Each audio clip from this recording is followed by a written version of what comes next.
Halo guys, jumpa kembali dengan saya. Hari ini sangat luar biasa. Kalian nggak tahu siapa yang hadir di pertemuan kali ini. Bagi saya ini adalah seperti mendapatkan durian runtuh. Ya, saya perkenalkan langsung saja kepada kalian pemirsa channel Pesan 3 Menit, yaitu Bapak Pendeta Budi Setiawan. Selamat pagi, Pak. Selamat pagi, thank you. Ya, Bapak Pendeta Budi Setiawan ini adalah Ketua Umum dari Gereja Sidang-Sidang Jemaat Allah di Indonesia. Kebetulan kami sedang ada rapat daerah dan kali ini mengambil tempat di Kota Semarang. Rapat daerah dari Gereja Sidang Jemaat Allah daerah 1 Jawa Tengah. Nah, Bapak tuh pada waktu kami sesi membahas tentang gereja modern, semua orang mencari Bapak. Jadi kita itu belum punya gambaran bahwa GSJA menjadi gereja modern itu seperti apa, Pak? Kira-kira Bapak bisa sampaikan kepada para viewers kami ya. Kalau kita bicara mengenai gereja modern, kan kita bicara bukan building, it's not about the building, tetapi mengenai orangnya dulu. Jadi bisa saja kita orang yang hidup, yang kelihatan modern, tapi sebenarnya orang lama yang tinggal di dalam dunia modern. Tapi tujuan kita sebenarnya hari ini untuk menemukan gereja yang modern itu yang kita arah di dalam GSJ sampai tahun 2041, ya arah tersebut kita harus ambil. Begini, pandemi ini telah mengubah situasi kita. Ya, pandemi ini telah mengubah seluruhnya kita, bahkan goncang sekali.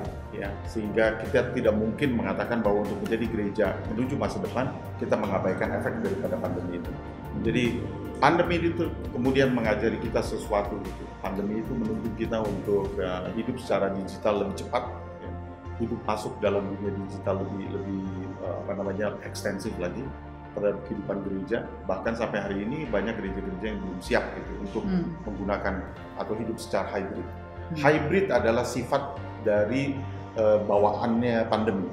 Jadi kalau kita menolak, misalnya kita menutup pelayanan yang bersifat online, lalu kemudian kita kembali ke seperti dulu lagi, maka pandemi tidak berguna bagi kita. Pandemi adalah cara Tuhan untuk memaksa kita masuk ke dalam dunia yang harus kita dekati gitu ya, karena memang itu tidak terhindarkan. Tapi gereja yang modern bukan lagi gereja yang agak beda dengan apa yang kita pikirkan selama ini. Semua yang kita lihat, peralatan yang indah dan seterusnya, itu mungkin saja menjadi peralatan yang modern. Tapi asas pemikiran di dalam pelayanan dari gereja yang sangat modern itu adalah yang pertama, fokus kepada komunitas. Jadi dia mesti fokus kepada komunitas, ya. Jadi mesti ada upaya untuk menyambung di antara individu dengan komunitas. Yang pertama. Yang kedua, kepedulian terhadap hubungan. Nah, sekali lagi, gereja yang modern tidak lagi dinilai dari fisik gedungnya, tetapi dilihat dari komponen-komponen yang dibentuk akibat daripada pandemi ini. Tapi pandemi itu mengajarkan kepada kita bahwa asas modernitas itu ternyata tetap kembali kepada unsur-unsur ini. Ya, selain kepada komunitas, lalu kemudian keterhubungan, lalu kebenaran, jelas panggilan para hamba Tuhan untuk menjaga kebenaran itu, tetapi yang terakhir ini adalah kejujuran.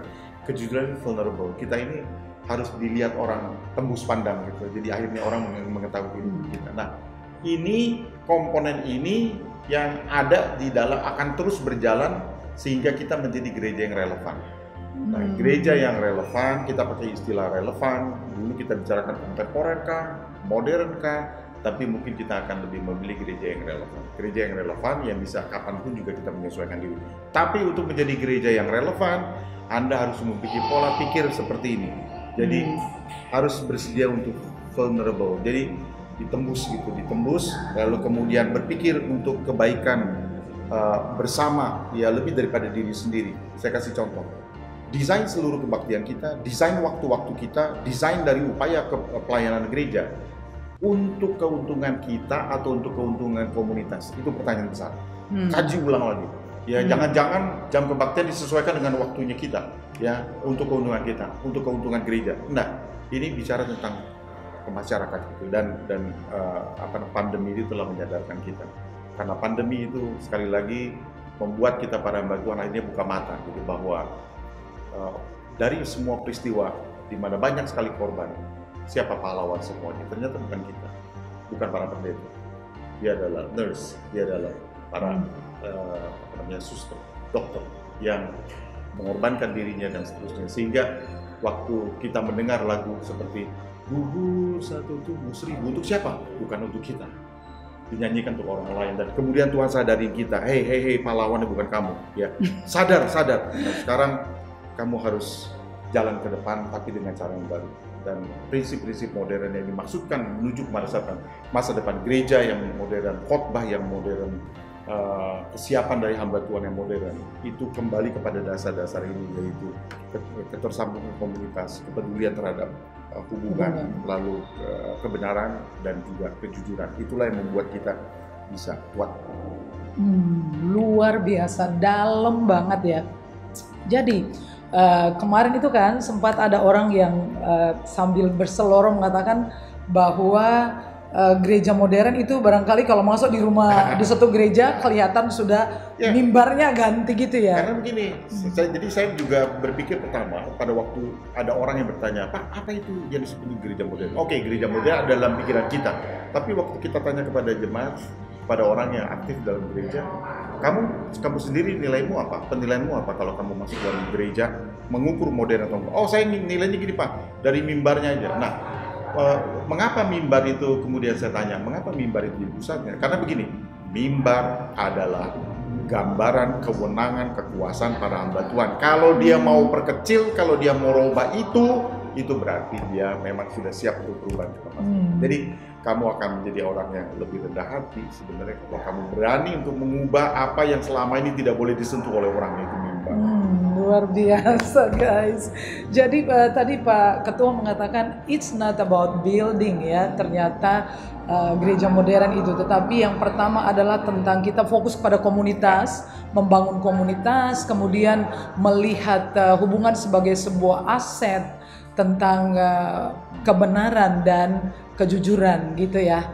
Oke, itu sangat luar biasa dan sangat indah ternyata. Jadi sebetulnya kita bisa memulai dong ya, tanpa menunggu harus punya gedung yang bagus, punya uang yang banyak, karena kan dimulai dengan komunitas. Itu gitu kan ya. bedanya di antara pemenang dengan orang yang kalah, loser and winner. Bedanya apa? Kalau yang loser nunggu, kalau yang winner nggak perlu nunggu, udah jalan. Luar biasa ya. Jadi ada satu satu pemikiran daripada filsuf Yunani yang mengatakan begini, orang biasa menunggu kesempatan, orang bodoh membuang kesempatan, orang bijak selalu mencari kesempatan ya. Jadi mungkin orang yang berpikir modern itu sesungguhnya adalah yang selalu mencari kesempatan. Nah, kalian tahu kan ternyata semudah itu. Jadi harus mulai berubah dari diri kita ya. Apa yang kita fokus ya, kemana fokus kita ya. Ingat baik-baik ya bahwa komunitas, hubungan ya, hubungan adalah aset ya, dan juga mengenai kebenaran dan kejujuran itu tadi. Nah, sekarang bagaimana ya? Tadi Bapak sempat ngomong bahwa mimbar itu mewakili ya otoritas, kuasa. Yang ngomong-ngomong ini saya agak geli ya, seperti Bapak nyindir saya gitu loh. Karena ya kami ada sejarah mempunyai sebuah mimbar itu besar ya, modelnya agak tua, tetapi mimbar itu ada sejarah di mana seseorang menyumbangkan mimbar itu pada waktu dia sedang dalam kesulitan, dia sedang bangkrut, tetapi kemudian dia menyumbang mimbar. Jadi mimbar itu bersejarah ya. Jadi saya tadi kemudian berpikir, aduh kayak sepertinya mimbar perlu ditukar, karena memang masuk akal juga bahwa itu kemudian saya menganggap pokoknya nggak boleh disentuh, nggak boleh ditukar ya. Dan ketika mimbar itu menjadi kecil, memang ya kita harus merampingkan banyak hal ya tentang bagaimana pemikiran kita. Nah, sekarang saya beri kesempatan kepada Bapak untuk menyampaikan kepada terutama pelayan Injil GSJA di seantero Indonesia Raya NKRI. Kira-kira apa saja yang perlu dan yang bisa mereka memulai dari sekarang? Mereka sebetulnya termasuk saya juga. Silakan Pak. Saudara-saudara, jadi gini, satu kali saya duduk mendengarkan orang yang menyampaikan tentang beda di antara tupai dengan squirrel. Ya. Nah, tupai itu begini, tupai itu punya kebiasaan, dia memakai gambaran dari orang yang selalu memakai data yang lama dan yakin yang depan itu berlangsung seperti data lama dia. Jadi pengalaman lama dia, patokannya dan seterusnya. Squirrel beda. Squirrel dia dia tidak menggunakan pengalaman lama, tapi pengalaman baru terus menerus. Nah, untuk zaman yang sekarang ini, pasca pandemi ini telah menyadarkan orang bahwa tipe orang yang dengan tupai itu nggak akan bertahan. Tapi orang yang ke depan itu harus squirrel. Dia harus berani untuk mencoba, dia harus berani untuk masuk kepada area baru. Kalau Anda tidak berubah, ya seperti yang pernah saya sampaikan, bahwa orang menuliskan apa itu Raja Wali? Raja Wali adalah dinosaurus yang berani terbang. Kenapa? Dulu dia berani terbang, nekat terbang, makanya dia hidup sampai sekarang. Tapi kan kalau dinosaurus kita mati, dia menjadi fosil. Orang tidak mau berubah akan jadi fosil. Orang mau berubah akan bertahan terus. Ya, lakukan perubahan itu. Jangan pandang bahwa sesuatu harus jadi besar, enggak. Ya karena pada dasarnya gini, Anda bisa menjadi seorang guru sekolah minggu, tapi berada di sebuah desa yang sangat sederhana, tapi cara pikir modern. Luar biasa. Nah, orang yang mungkin seorang hamba Tuhan di tempat yang sederhana, tapi cara pendekatan dia modern. Modern itu artinya sekali lagi peka terhadap hal-hal yang tadi saya sebutkan. Nah, yang penting jangan putus asa, jangan tunda untuk berubah, segera melakukan sesuatu. Kita perlu menyolok sedikit, ya, menyolok sedikit di mata Tuhan supaya Tuhan nengok ke kita. Ya. Puji Tuhan. God bless. Luar biasa ya. Lucu sekali ya bahwa dinosaurus itu Raja Wali itu dulunya dinosaurus loh. Saya makin penasaran ya guys ya, terutama pelayan Injil se-Indonesia Raya. Jangan lupa tahun depan kita akan ada kongres 2023 di Malang. Jangan lewatkan kesempatan ini. Pasti luar biasa. Pasti perubahan-perubahan akan segera ditetapkan. Oke, sampai di sini. Terima kasih sudah mengikuti kami dan selamat pagi. Tuhan berkati. Tuhan berkati.